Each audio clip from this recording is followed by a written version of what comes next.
For those who are unable to sit back on the heels because of knee problems, have a look at the alternative pose in the inset for Adho Mukha Virasana. So if you're not able to come forwards like this, you do this work sitting onto a chair. From here you'll come into your Adho Mukha Svanasana. Now when we come into Adho Mukha Svanasana this time, I want you to lift up, and then you're going to bend one knee and then the other. Those of you who've got overextension in the back of the knees, make sure that you're not snapping into the backs of the knees, but you're pushing your thigh bone back with your thigh muscle. So we're going to do that for a few times and then come back down into Adho Mukha Virasana, either to the floor or on your chair. All right. So sitting back on your heels, so you keep the groins back as you come forwards, groins back, and then extend the hands forwards. And if you've got that gap between your buttocks and your heels, then place something in between so you've got something to move back to. Keep the elbows lifted, keep the wrists lifted, rest the head down. And breathe. Rotate the upper arms, the very top of the upper arms, from the inside out. So now come up onto your hands and knees. Those who've been working onto the seat of the chair, come onto your hands and knees. Tuck your toes under, feet hip width apart, middle finger pointing directly forwards, knuckles pressing down into the floor. Inner elbows face one another. So from here, lift your sitting bones up towards the ceiling. So when we lift up like this, we're moving the arms into a slightly sloped position. You don't have your elbows and your shoulders over your wrists, they are sloping backwards. And now you can start by bending one knee and extending the thigh bone of the other leg back, bending the other knee, extending the thigh bone of the opposite leg back. So I'm not telling you which leg to do. You can just bicycle the legs for 10 goes each time. Slowly, so you're not pushing into the back of the knee joint, those who've got that tendency. You're just gripping the thigh muscle of the straightened leg to the bone to help to move that bone backwards. And then when you've done 10 each side, straighten both legs, lift the kneecaps and thigh muscles, and then release down into Adho Mukha Virasana. Forward folding hero pose. All right, and slowly coming up out of the poses. So we're going to come for Parsvakonasana. You may need a couple of bricks. I'm just going to show you. The legs are wide. We press into the outer foot bones and either the hands come down to bricks or to the floor. So if you have a knee, hip or back problem, you will be stepping your feet apart. Otherwise you can jump. The feet are more or less underneath the wrists when you've got your arms stretched out like this. Put your hands onto your hips and look down at your feet. Make sure that the outer foot bones are lined up with the outer edges of the mat, so the middle toe faces directly forwards. Put your fingertips here on your frontal pelvic bones and lift them up. Roll your shoulders back and down, and now we're going to hinge forwards. So keep that lift, kneecaps lifting, thigh muscles lifting, frontal hip bones lifting, abdomen lifting, hinge forwards, and either take your hands to the floor underneath your shoulders or take them onto bricks if this is a little bit troublesome because of tightness in the groins or the hamstrings. So look forwards, draw the shoulder blades down your back, keep your kneecaps lifted up, keep pressing down into the outer edges of the feet, lengthen your toes, so lift your toes up and spread them and lengthen them so you're not gripping the mat with your toes. Push the inner thighs to the thigh bone, push the thigh bone to the outer thighs. Breathe regularly, evenly through the nostrils And now we're going to just heel toe the feet together to come out of the action, and then step or jump the feet back into Tadasana.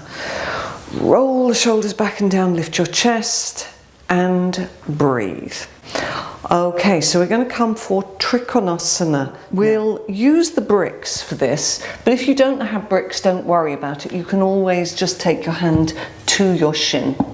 So I've got quite a height there. You could always use foam pads for this. That would also be fine. We're going to turn the feet, come into our Trikonasana, taking the hand down to this height. So actually that just needs to be moved to here. You're going to take your top arm down onto your hip and roll that shoulder up and back. After the third one, you take your arm up. Okay, so let's do that together. So stepping or jumping the feet apart, depending on whether you've got an issue in hips, backs, or anywhere else, knees, ankles. All right, lift up through the kneecaps, through the thigh muscles, through the frontal pelvic bones, stretch into your fingertips, breathe into your chest cavity. Come up onto the heel of the left foot, pivot the toes in 15 degrees. Turn the whole of your right leg and foot out to 90 degrees. Stretch again out into your fingertips. Get this rolling, rotating action at the top of that right thigh. Press firmly into the outer edge of your left foot. Lengthen from your hip to your armpit. So you're stretching and extending that side waist, and take the hand down to the bricks, top hand down onto your top hip. Now if you need to move your bricks because they're not in quite the right position, then move them. Keep this rotation on your front leg, don't let that drop. And then roll your top shoulder up and back. And again, roll your top shoulder up and back. Keep the rotation on the front leg and roll your top shoulder up and back, and then extend that top arm up. Breathe, fine inhalation, fine exhalation through the nostrils. Keep the front leg kneecap lifting firmly, front leg thigh muscle really drawing up. And then coming up, turn the feet to face forwards, step or jump the feet back into a standing position.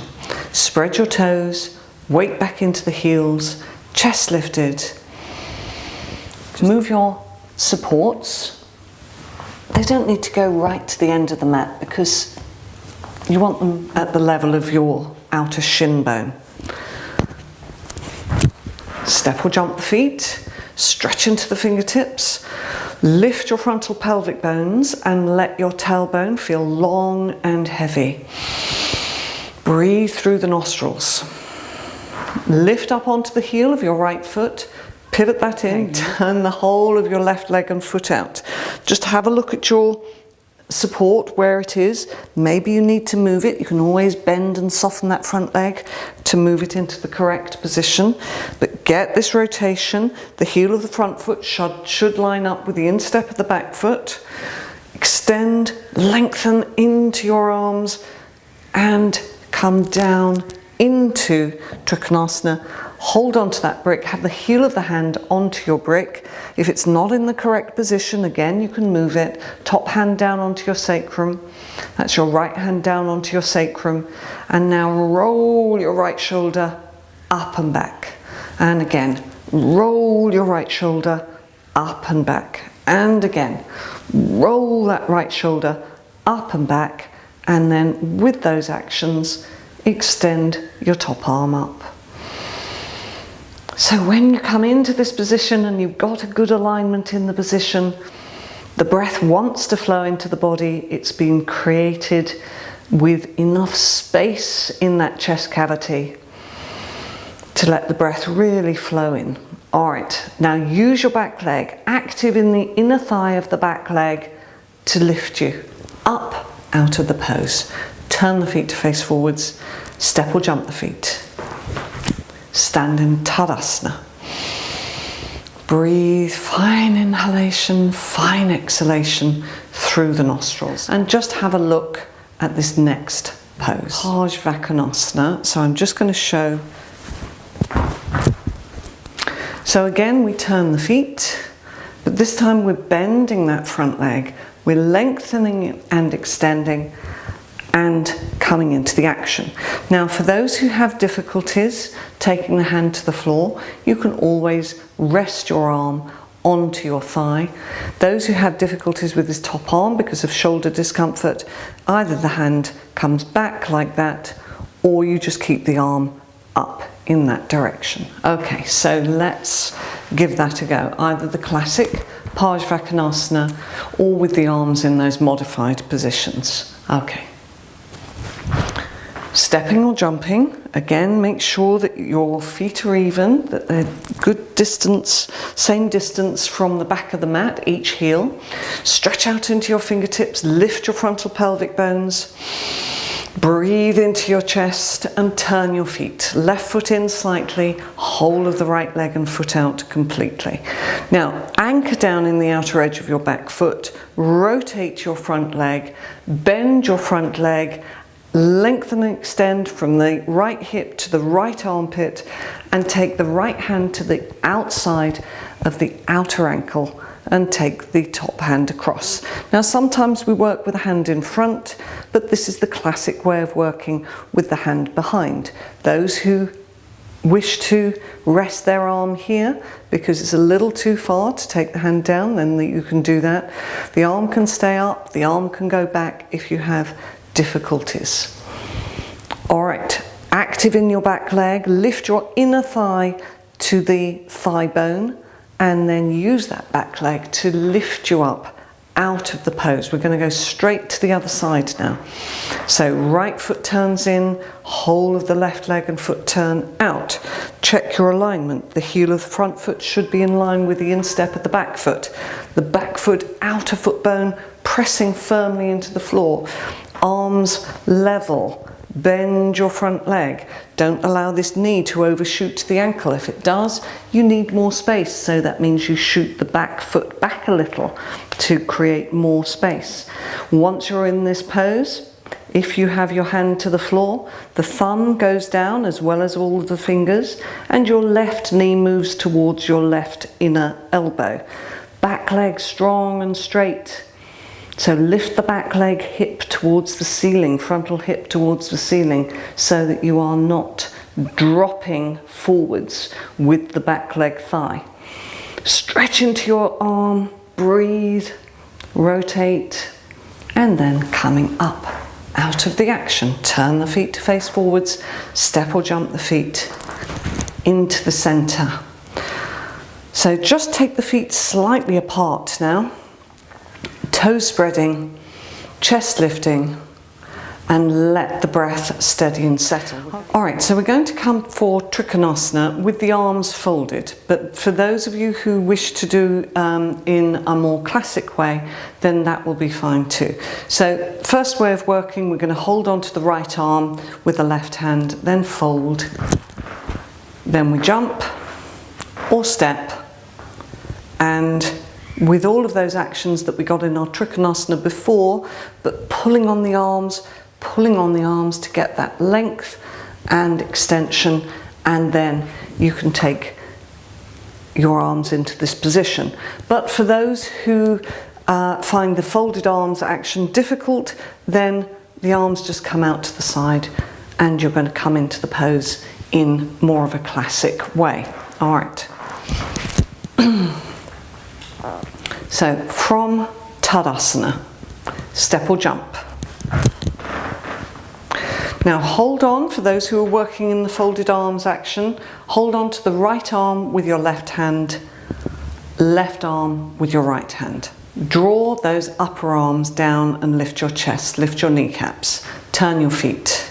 So now left foot turns in slightly, whole of the right leg and foot turns out completely. So now we haven't got our hands to help us. We've really got to lift through that front leg and press firmly into the outer edge of your back foot. So you've got to keep that front leg lifting, lifting, lifting into the hip joint as you lengthen and extend. Roll your top shoulder up and back, and then take the hand down to your shin and stretch your top arm up. Let the breath flow, fine inhalation, fine exhalation through the nostrils. Coming up, turn the feet to face forwards, and then we're going to hold on to the left arm with the right hand, and same action, folded arms. So just adjust your feet. Mine have kind of gone a little bit AWOL there. So I'm just moving them so that they're in line again. Come up onto the heel of the right foot, turn it in slightly. The whole of the left leg and foot turn out completely. Get that rotation on your front leg. Lift your chest. Breathe and come into the action. So as we're going, we're taking that right shoulder up and back. Keep rotating your left kneecap, thigh muscle right at the root. Breathe, fine inhalation, exhalation. Release your hands and stretch up.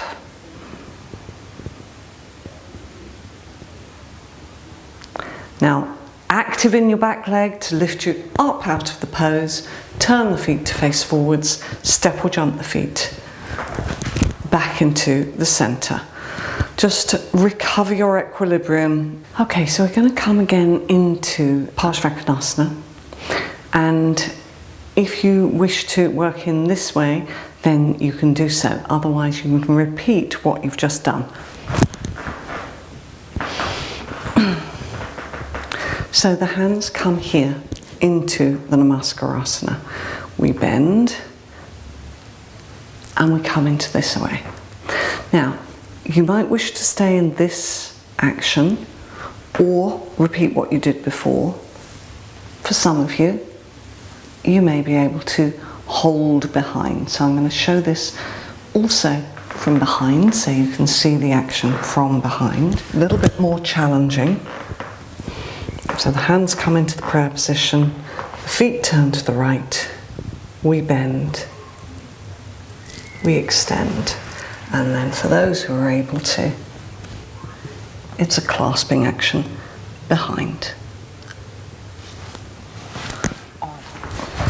So step or jump, either keep the arms out in line with the shoulders or bring them into the prayer position. Turn your feet.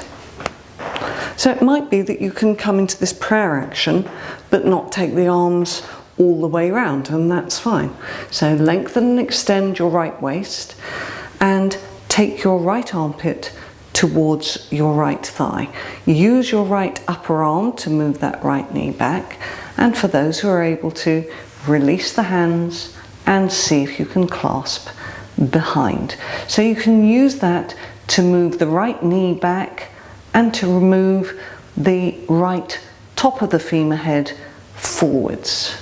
Roll your left shoulder up and back, release, coming up, and we're going to go straight to the other side. So hard work. Turn the back foot in, turn the whole of the left leg and foot out, hands into the Namaskar Asana. Get that rotation on your left frontal thigh. Bend your front leg, don't let the knee overshoot the ankle. Extend and lengthen. So if your knee is overshooting your ankle, you need to make more space by widening your stride. For those who are able to, you slide, you take your hands back, you roll your top shoulder up and back. Breathe. Use that arm to move your left knee back. Keep active in the right leg. Keep the head back, keep the chest back, and release the hands. Coming up out of the pose, turn the feet and step or jump the feet. Back into Tadasana. Fine inhalation, fine exhalation through the nostrils. So we are again going to come into Adho Mukha Virasana, Adho Mukha Svanasana, Adho Mukha Virasana again. So coming down onto floor level. Sit back on your heels. Remember, if this is a difficult action for you, you can do the action seated on a chair instead. Extend forwards, release the head down. I want you to cup your fingers now, spider your fingers. Let the breath flow, fine inhalation, fine exhalation. Open and expand at the top of the back of the pelvis. lower back region.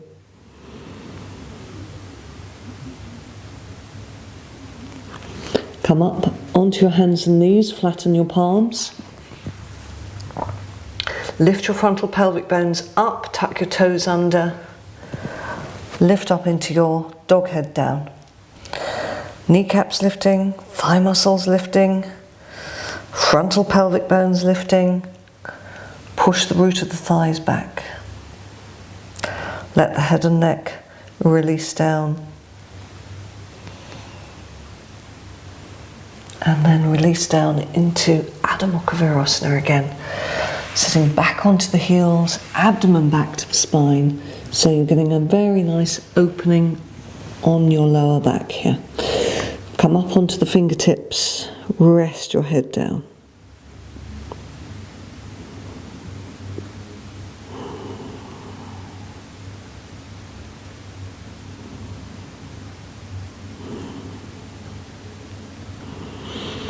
Alright, and slowly lifting up